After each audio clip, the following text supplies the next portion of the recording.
Esta conferencia comenzará a grabarse. And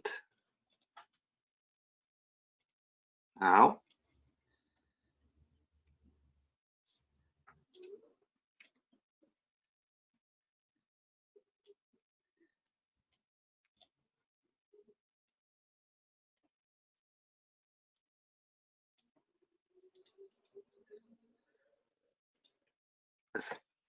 so welcome everybody. Thank you very much, Veronica, for joining us today, as many other days, I need to say, but today to share with us all your expertise and knowledge and ideas, actions. Thank you very much for that. Thanks to you for the invitation. Very glad to see you. So today we are going to speak about the role of clusters on the recovery plan. As I said to you yesterday, we are going to cover that topic for during different sessions. Okay, so today is one of the first for that, and Veronica will introduce us with her perspective on this topic. And without further delay, Veronica, do you need to have the presentation rights? Yes, please. Perfect. So.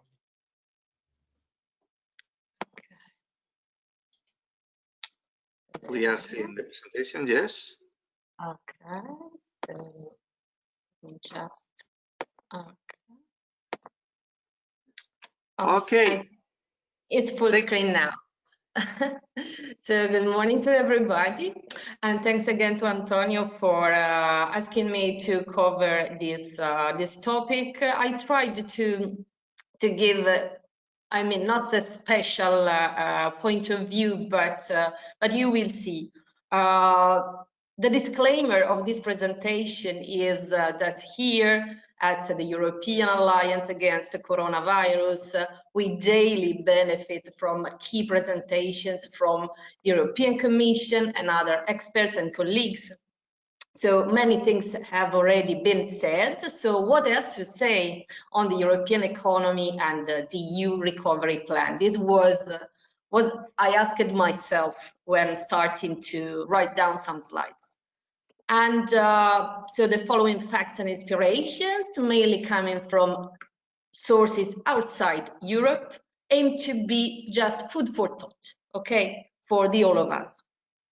And a pre-assumption is that neither the European economy nor the EU recovery plan are standalone. And this means that, of course, we are living in a very interconnected economy and the world. And so our decisions and our plans, although very strong and very committed, have, in my opinion, to take into consideration what's happening outside, because the real capacity of delivery of the results that we want to achieve can be influenced by what's happening outside Europe. So the idea came to my mind after following a few days ago this webinar. This webinar was organized by Ohio Small Business Development Centers, that is our partner in the USA. I just want to mention that I'm coordinator of one of the European Strategic Cluster Partnerships for Internationalization. That it was a great project, a great initiative that helped our clusters to have a wonderful study trip in the USA. And finally, we, among the several states, US states that we visited, we created strong relationships with Ohio. And finally, we signed an MOU with Ohio. So it is into these relationships that I followed this interesting webinar. And what did I learn in this webinar? diverse perspectives. Because as you know, it's some months now that we are talking about supply chains, value chains, and the like. But in this webinar, I learned and I saw something different. I don't mean better, but a different approach. And finally, when my colleague in Ohio asked me, "Oh, thanks for participating. Did you like it? Was it beneficial to you?" I answered yes. I said, I see maybe it's very American to cover a global perspective of what's happening. Maybe we are a bit more Eurocentric, but at the end, very interesting. I think that you, as USA, have maybe more availability, more possibilities than us to work on reshoring supply chains in the homeland, thanks to taxes and incentives. On the other way around, seen from Europe, you have dramatically, to me, too fast turnover of employees.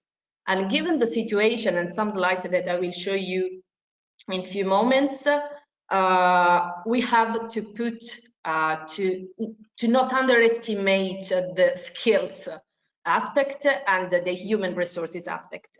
So if USA, you want to fully recover, you have to change also maybe this aspect. So I learned something from their side and I gave something from European side, okay? So the richness of diverse perspectives. It was the first time, for instance, that it was explained to me how China factories work. And to them, it was key information to understand several aspects that have happened and what's still happening in China. Also, in the trial to recover also their economy. They consider several aspects, and for instance, they showed the data about the employment crisis in China.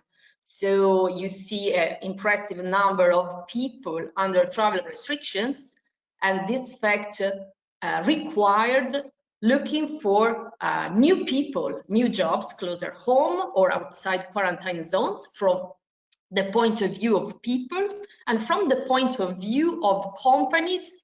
Companies needed in a very short time to find a big amount of new workers and to train these new workers.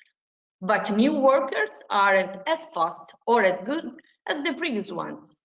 And therefore, output and quality of Chinese products, although not just the low cost, but also the ones with more quality suffered. Okay.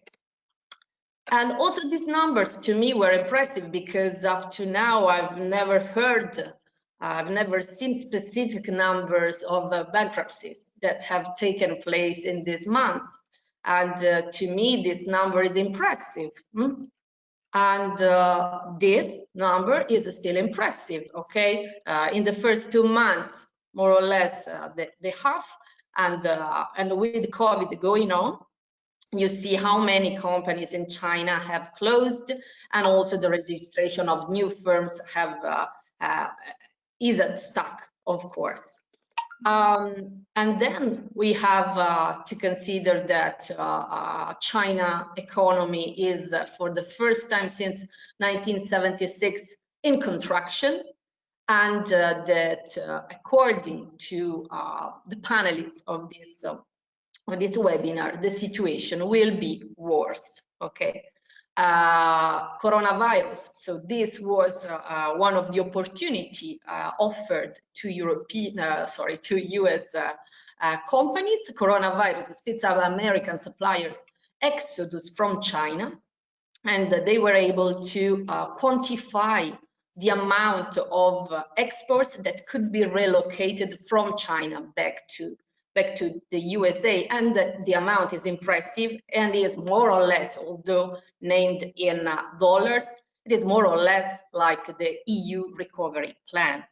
So we are talking about impressive numbers, and I think that we need to take this into consideration.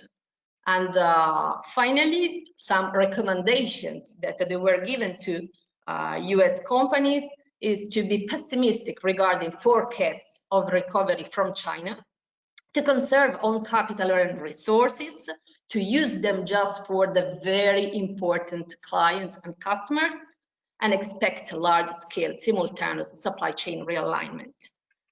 So all this was very interesting to me.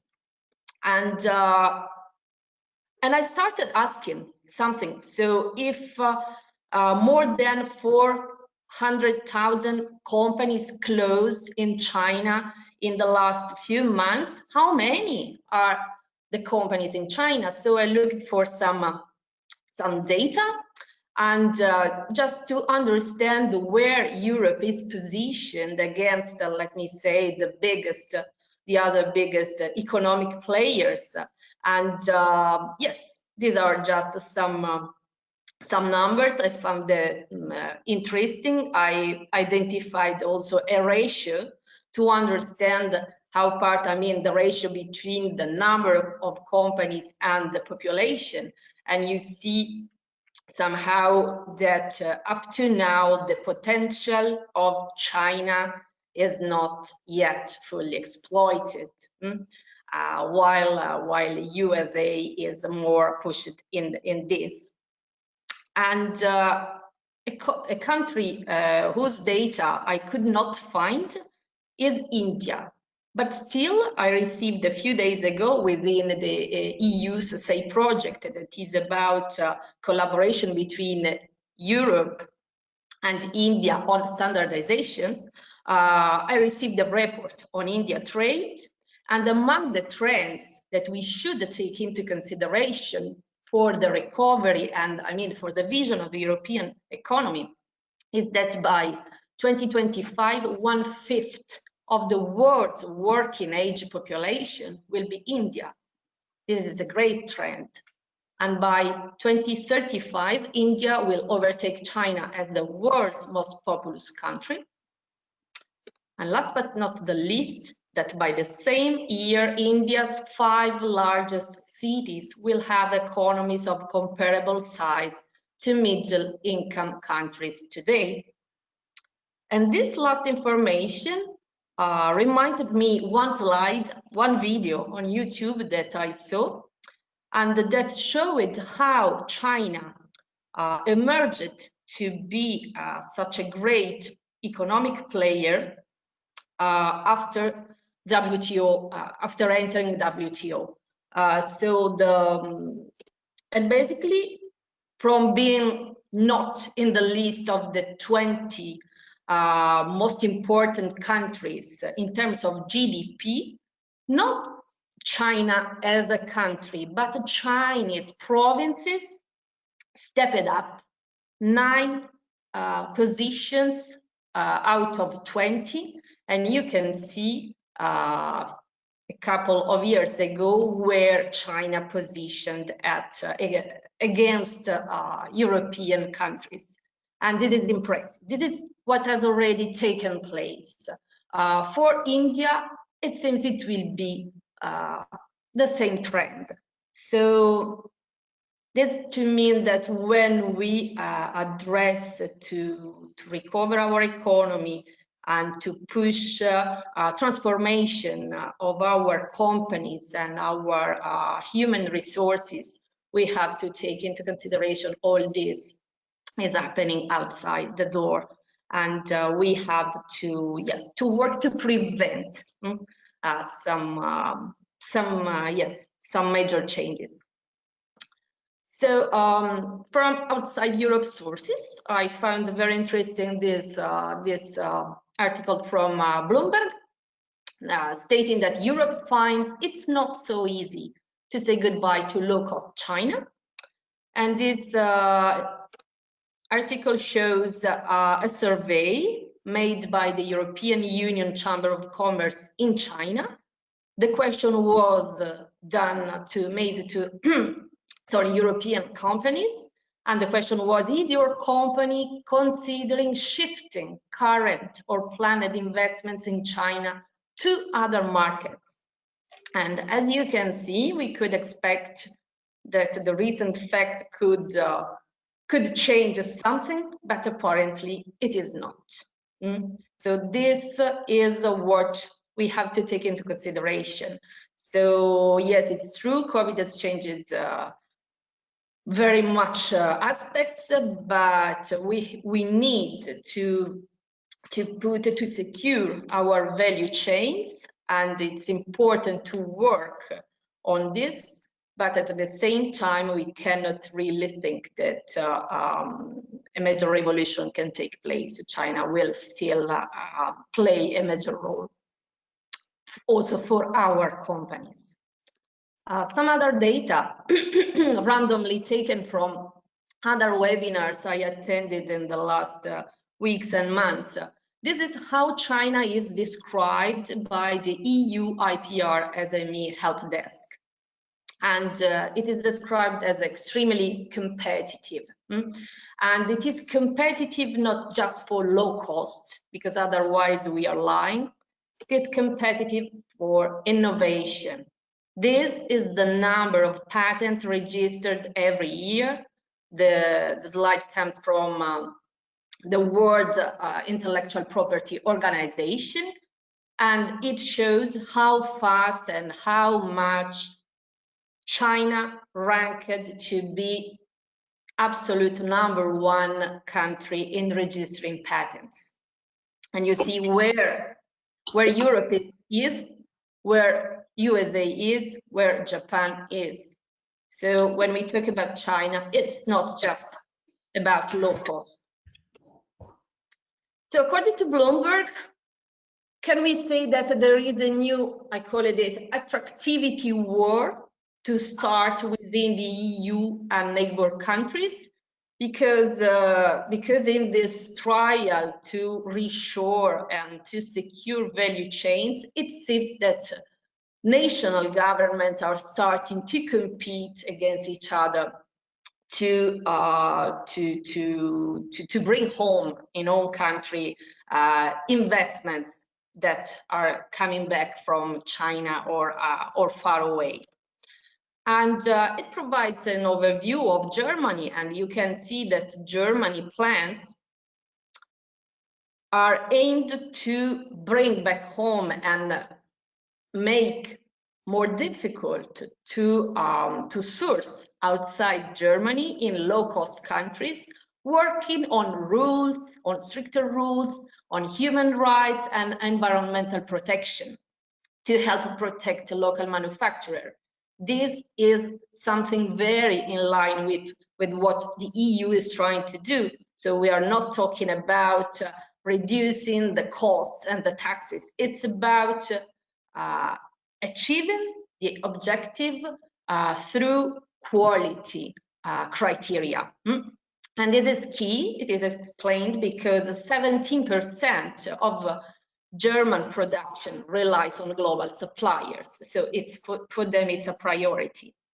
And then Bloomberg also cites a couple of other EU countries, in this case Poland and Romania, saying that they are of course using their EU membership to offer a range of opportunities that go hand in hand with labor costs that are much lower than the ones of Germany or other Western countries.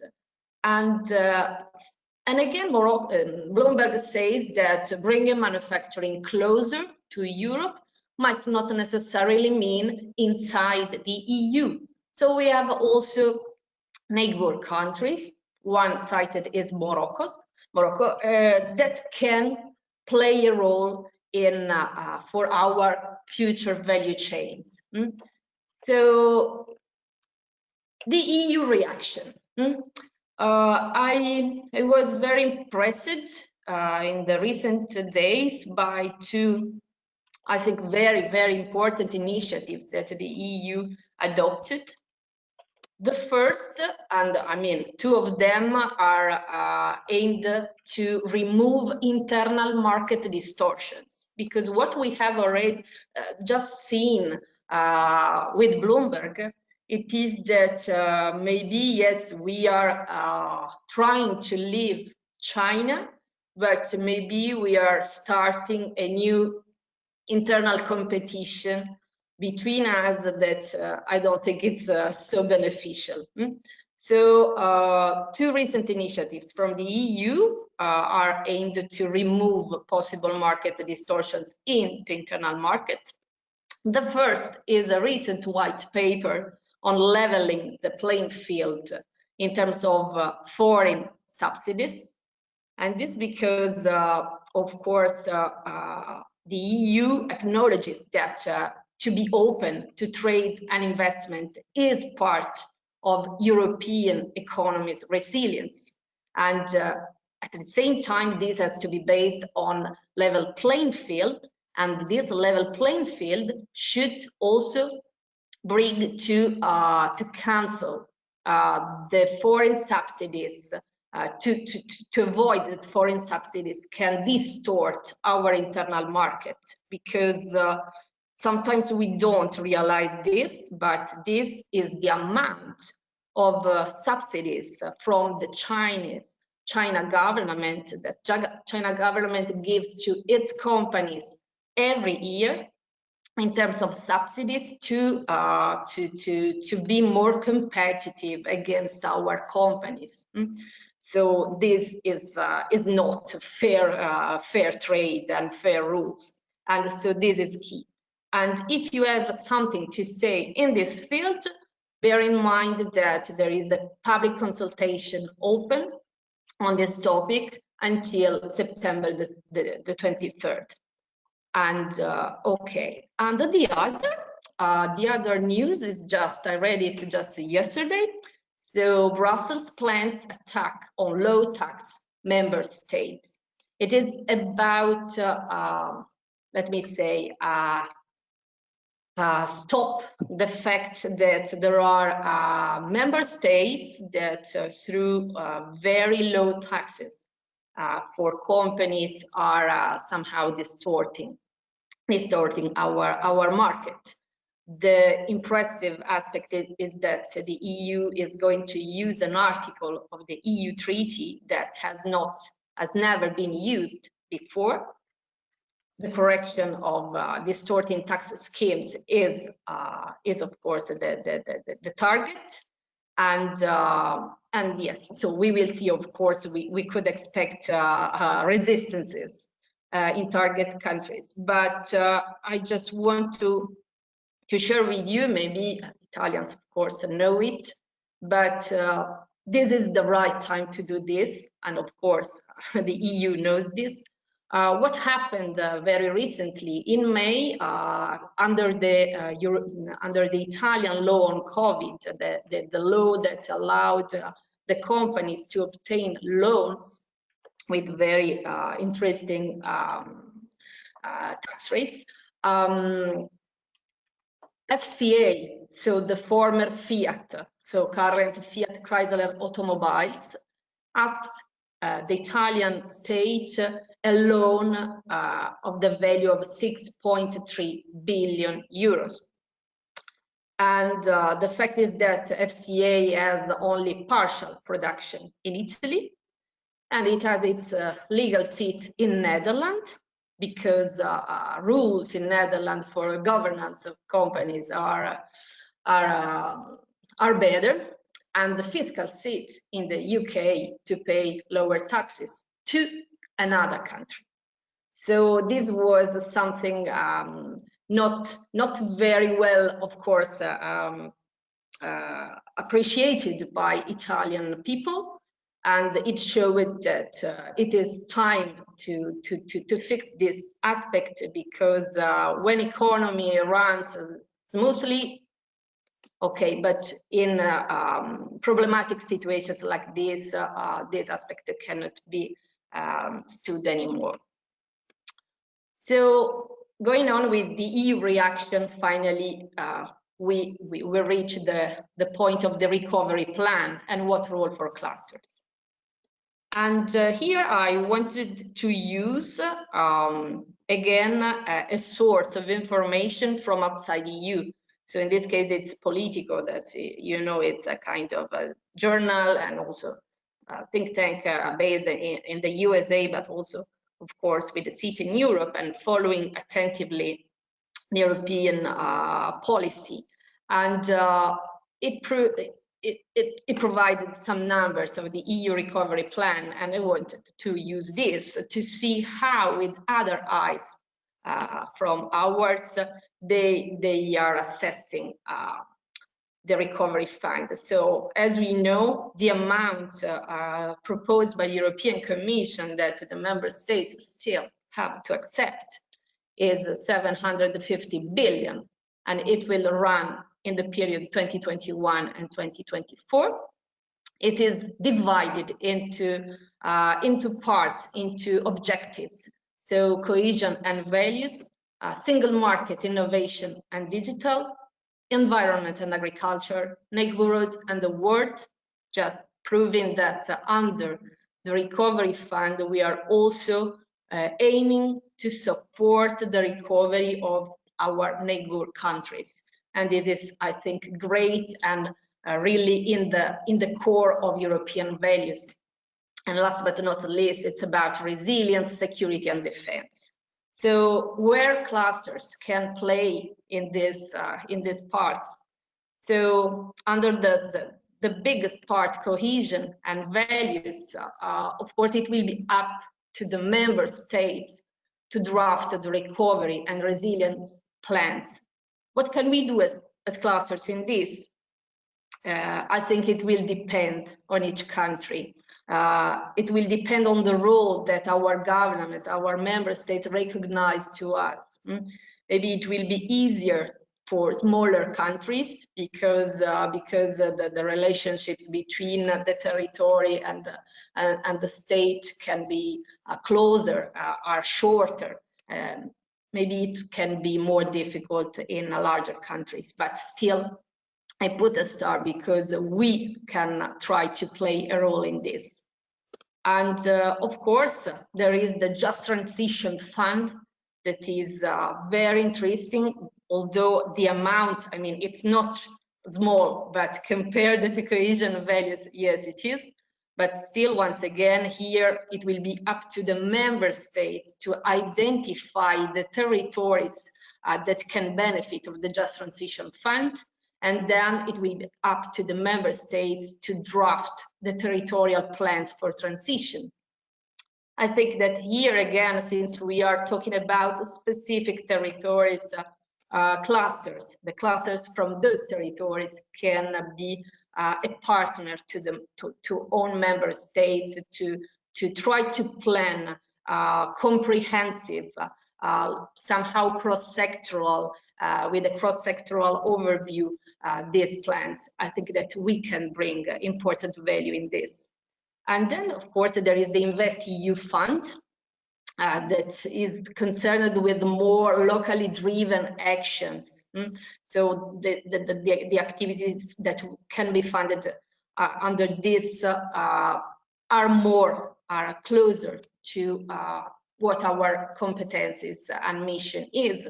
So I think that in this part, we can play a proactive role. So no one, I think, will ask us, will invite us to say something. I think that we will need to be proactive with our local, regional, and national authorities, and to try to serve for this public mission. And of course, according to own specific competencies, also clusters can play an important role under the health program and under the civil protection mechanism. So according to specific technologies and know-how. So I want to conclude with just a reference to the most renowned recovery plan that we have known since these days. It was, of course, the Marshall Plan. And I identify two main differences versus the EU recovery plan. The first is about the amount, because the amount in today's money of the Marshall Plan that run under along 4 years, of the same period, of the same length of the EU recovery plan, was only 119 billion euro. The EU recovery plan is 750 billion euros. So the amount is completely different. And so this gives, I think, an important idea of what we are dealing with. And the second point is that this time we don't need a third country to take care of our recovery. So the EU is really doing something great as clusters. What can we do more than our best to contribute to the full delivery of the expected impact of the EU recovery plan? And this is. Very, very impressive analysis, as always, Veronica. Wonderful. Thanks. I think that we needed that. We needed that wide view, okay, from what we are doing. And I think that you have open very interesting questions. I have my own opinions, but I would prefer just to open the floor to everybody and hear comments and questions. Who is the first?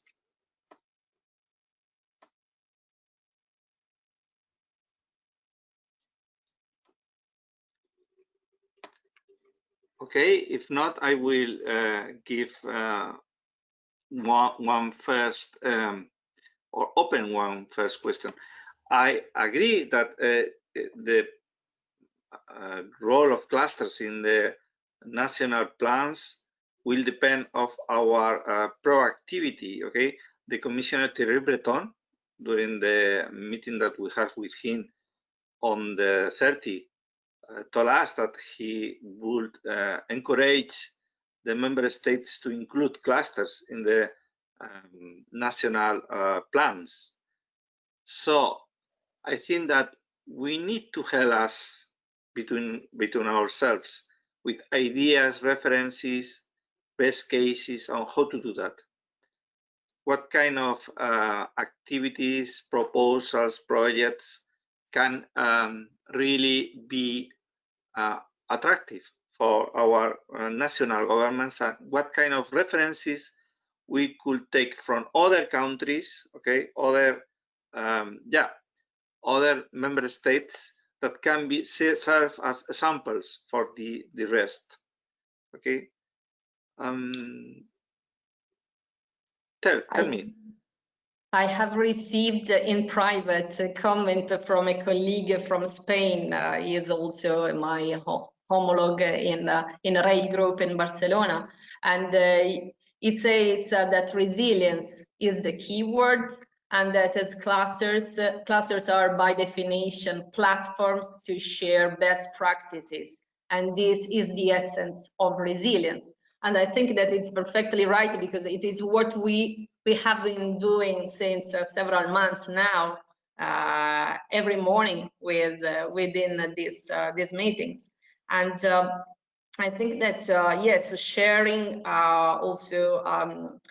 I don't think that yes, we must wait to be chosen by our government. Yes, I say the proactivity, but I think that yes, our role has to be achieved not by chance. Okay, and that's what we should maybe ask to be actively involved, bringing some ideas. And these ideas, of course, should be based on some performant activities and actions that we have experienced. And I do think that some EU programs and the EU projects that these programs have funded can be replicated on national and regional scales.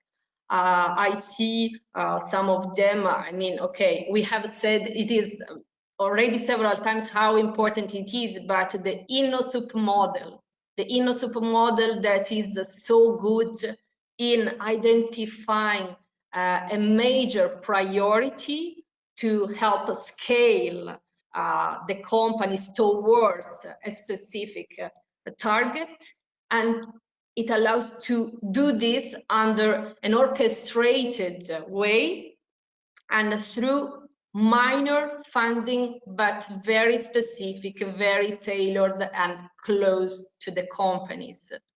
So, you know, when I was looking all this, my idea, the metaphor that came to my mind, it was like, let me say, if COVID and the economic recovery is something after a war, okay, something that can be, yes, refers to a war. And if I have to consider the army branches, I think that clusters are the infantry, because we are the ones that are on the field.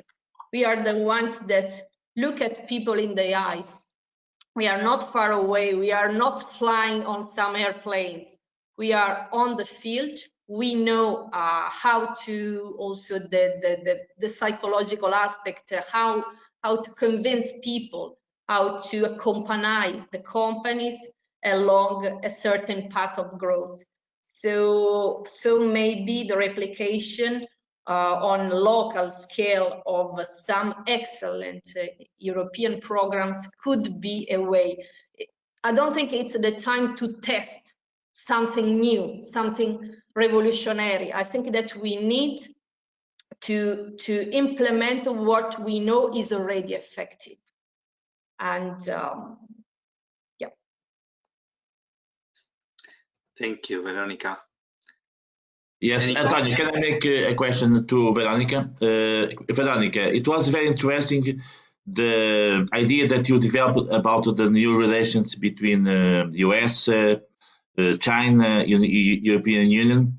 I read an article in The Economist some weeks ago where they defend that we need a new intelligent and innovative partnership in terms of these relations. What do you think that should be this innovative and intelligent partnership? And what should be the role of the European Union in this kind of partnership? I think that whatever the partnership will be, we have to obtain level playing field. I think that this is the key word, because we need to have mutual respect, and mutual respect with our partners, world partners, has to be based on also on, I don't mean necessarily, yes, it would be great also to share mutual values, but we are different. We are also different, not just only from Chinese, but also from Americans. They have, I mean, my joke was when I was in the USA that yes, once upon a time they were Europeans, but they changed completely their mindset. So I don't mean that we need to agree all on certain values, but if we want to collaborate, we need to agree on the same rules. And I think that one part of the job that the EU is doing through the free trade agreements is something great. So great, very important achievements have been achieved so far. So treaties are key, but still it is about trade. Of course, economy is related to trade. But foreign subsidies, the ones cited in the white paper, are not directly concerning trade. It is something decided far away from Europe, and that related to internal decisions of one country, but whose effect has effect in our companies and in their capacity to be competitive. So I don't think that we can, at the state of the art, think about a global partnership. I think that it has more sense to talk about bilateral, maybe relationships, and yes, to be flexible according to the partner that we are talking with. And yes, on one side, the first reaction could be everyone against China. Okay, so a partnership, Europe and USA against China, but you see the Trump's war on China is not really delivering these great results. So I think that we need more reflection on what it is necessary, and to clearly understand what's the key priority, what's the priority that we want to achieve. And in this sense, it is for Europe level playing field. More questions, more comments from the rest.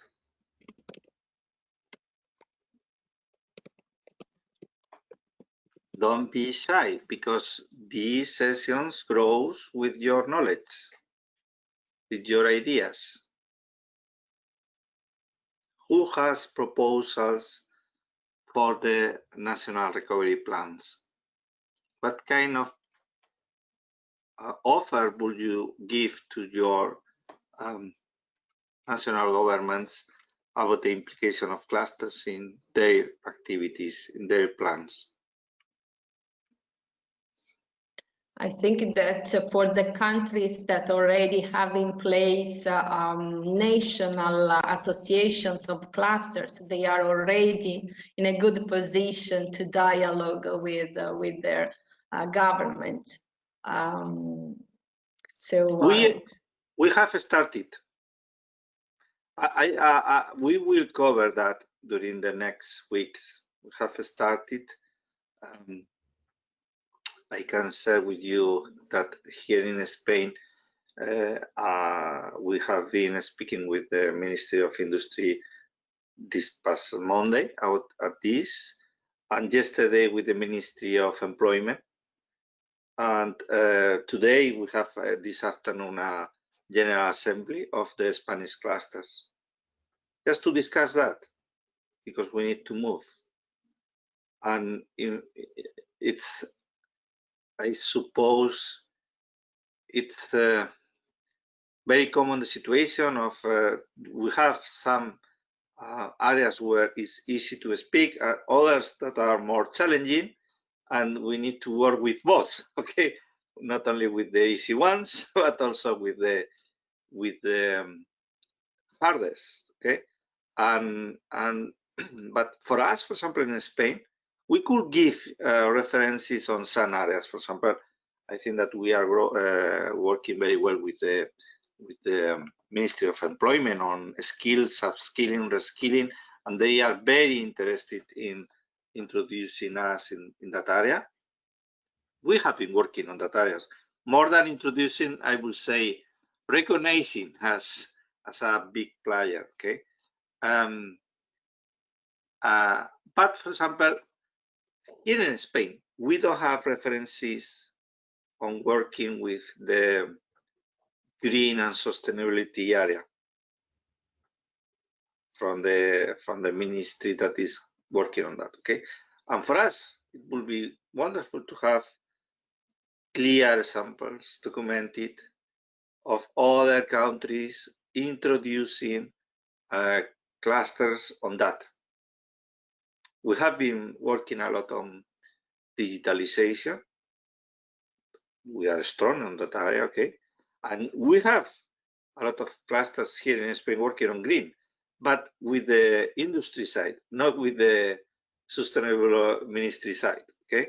That's the kind of challenges that I think that we should work on, helping between us to create the right proposals.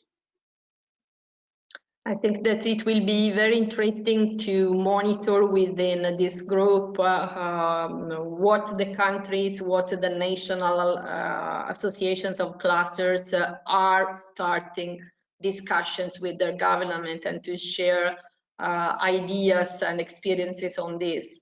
For the others, like Italy, still missing a national association, so we just have to stay with the fingers crossed and to hope that someone decides to ask us some help. But the others that are in a good position could definitely share step by step their state of the art. At the end, the recipes for the recovery will be different. It will be different from one territory to another within the same country. So it's not about copying the what, but it's about copying the how if ideas are missing. Or both. Or both. Yeah, I will say or both. Okay. Antonio, can you hear? Daniel. Yes, the voice is fine, the sound is good. The sound is not very good. I have always problem with this, so I will make a phone call. It's better again. Yeah, please, because the sound is quite. Yeah. Thank you. Antonio, can I? Sorry. Vasco, go on, please. Yeah. Well, I can say something about the experience of clusters in Portugal. Even before this crisis, each cluster had a kind of a MOU signed with the government through the economy ministry. And I think that at this moment, due to this the problems that we are facing, probably those MOUs will be revised and aligned with in order to try to help solving some of the problems of the crisis. So in fact, clusters, at least in Portugal, they have this relationship, and I think this is an important mechanism in order to increase the the visibility and the results of all this activity.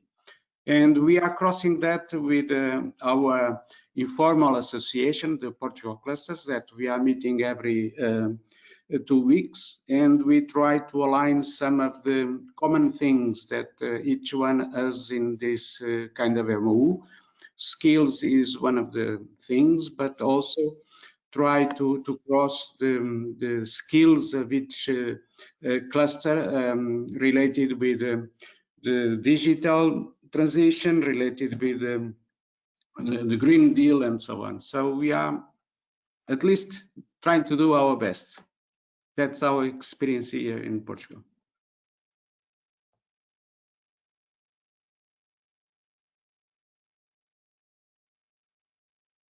Thank you, Antonio.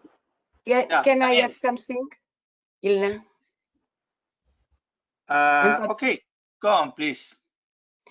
Yes, as Vasco Lagarde said, the Ministry for Economy and for Digital Transition have been signed with the 16 clusters pacts, sectoral pacts.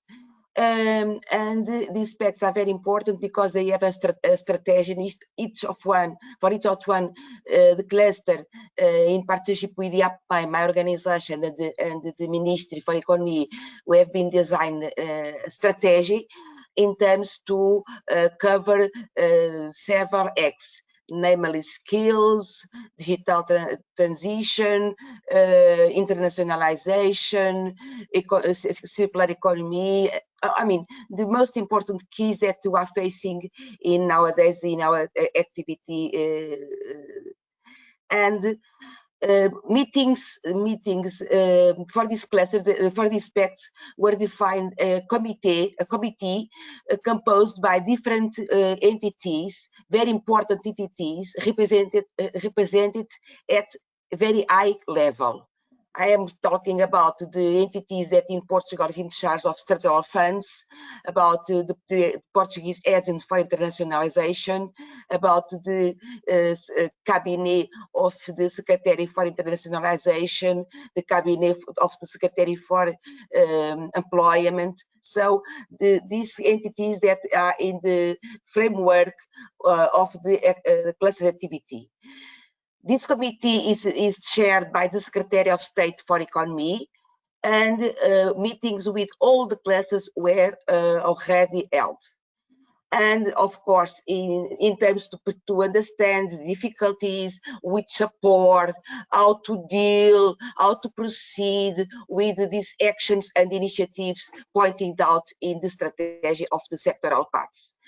And of course, the meetings that took place during this current pandemic COVID were focused on the problems and the constraints that the COVID took to the activity of the clusters. And of course, there is the Secretary of State is open and is aware of these difficulties, and we are all of the committee is very committed to help to find solutions to put in contact with the correct entities that can help.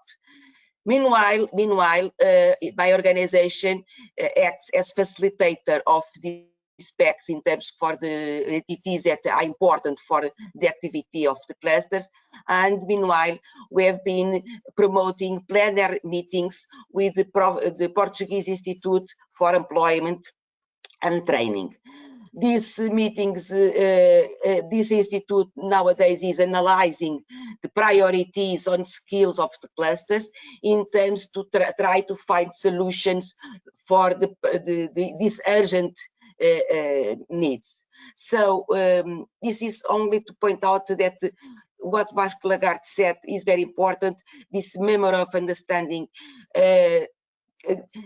put in the same boat clusters, government, different ministries, entities in the framework, public and private, and we are developing and the classes are developing this strategy and in terms of very committed way.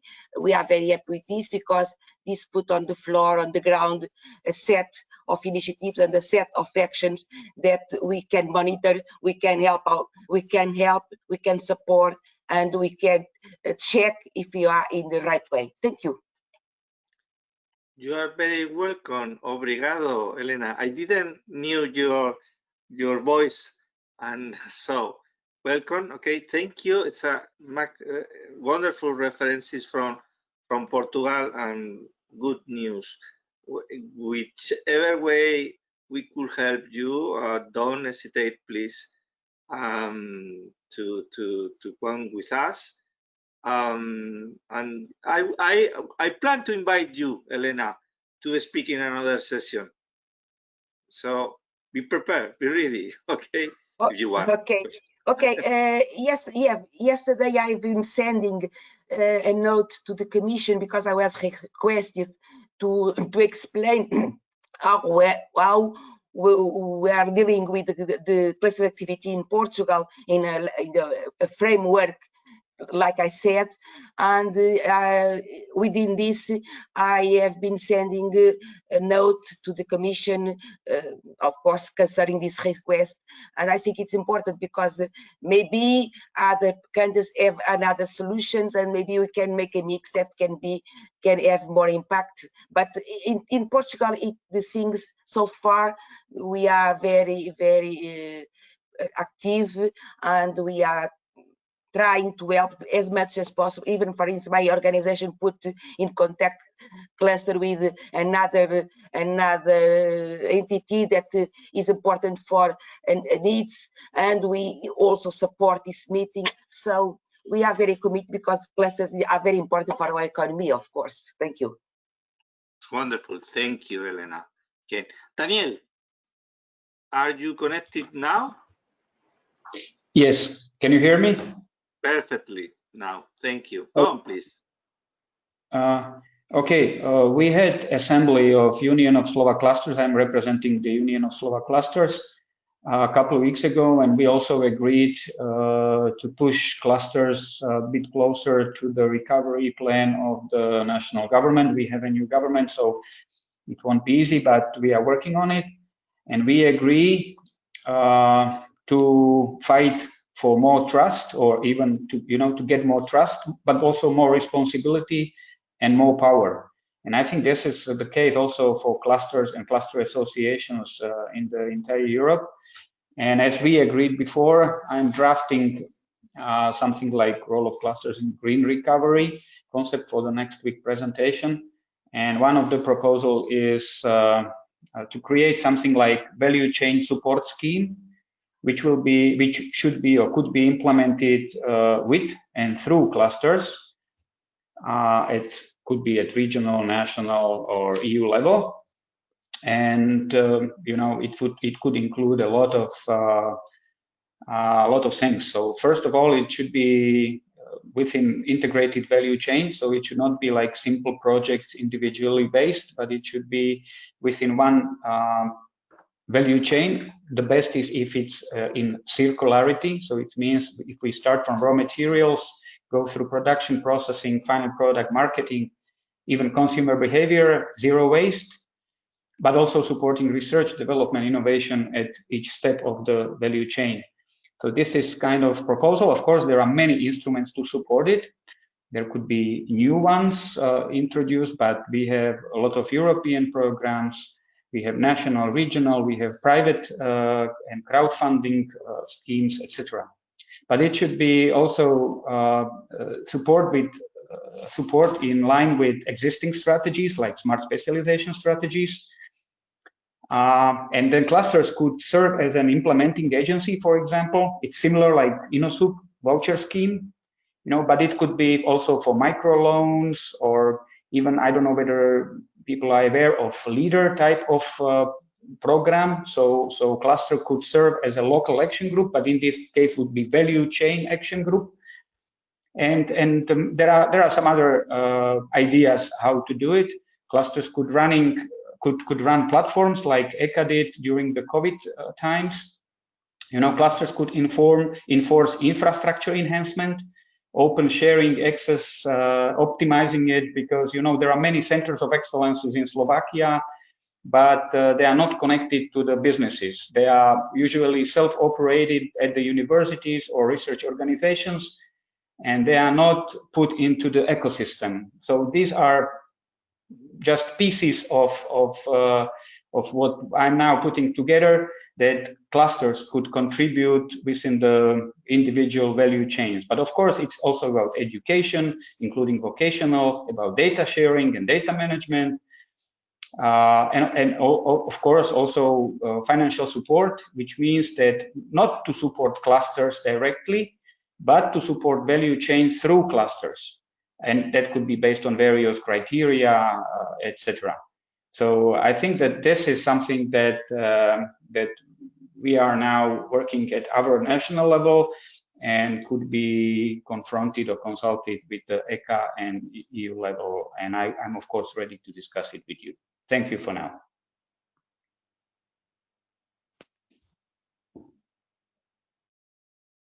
Congratulations.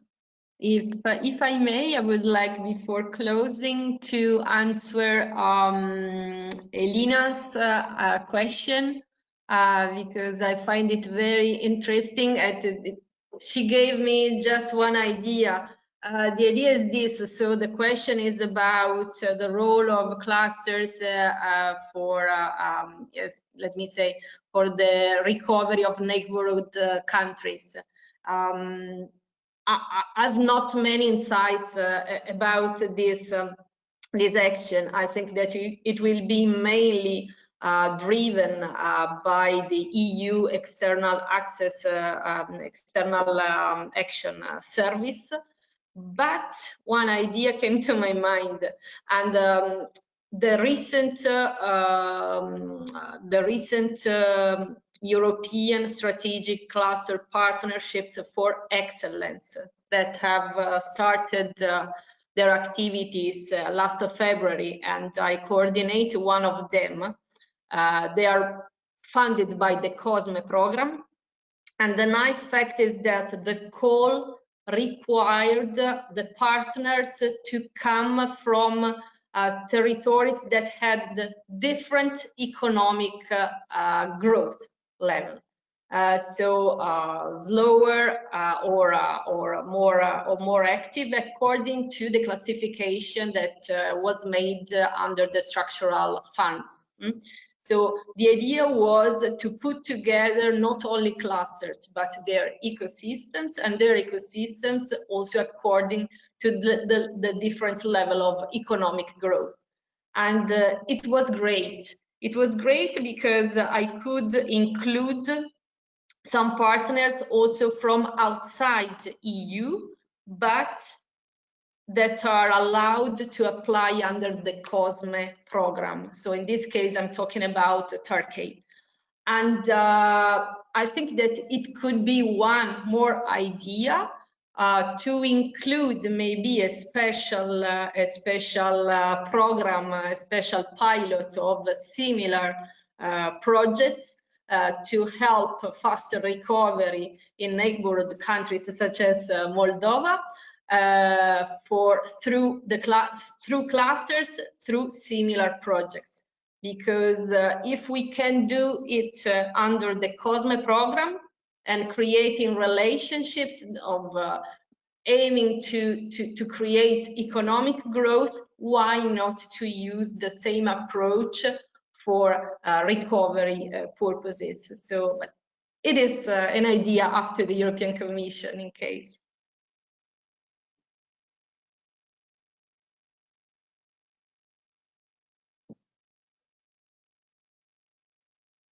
Your micro is off, Antonio. Antonio, sì, non ti sentiamo. Yeah, thank you. Sorry. I was saying that it was, as always, a very interesting idea, and it merits to be explored for sure. We need to close. It has been for me a very deep analysis. Thank you. Grazie mille, Veronica. Thanks to you. This is just the first of many other sessions that we will dedicate to this, to how clusters can participate in the recovery plans and at national, but also at European level. Okay, it's a very important topic. So please, everyone, think about it. We are going to work a lot on that area. It's the next challenge for us. And tomorrow we are going to speak about agri-food. So everyone is invited to participate if you want. And we continue, we go on. Thank you, everyone. See you soon, I hope. Bye. Ciao, ciao. Ciao, Veronica. Bye bye. Ciao, Thank you. Ciao, Davide. Ciao, everyone. Bye bye.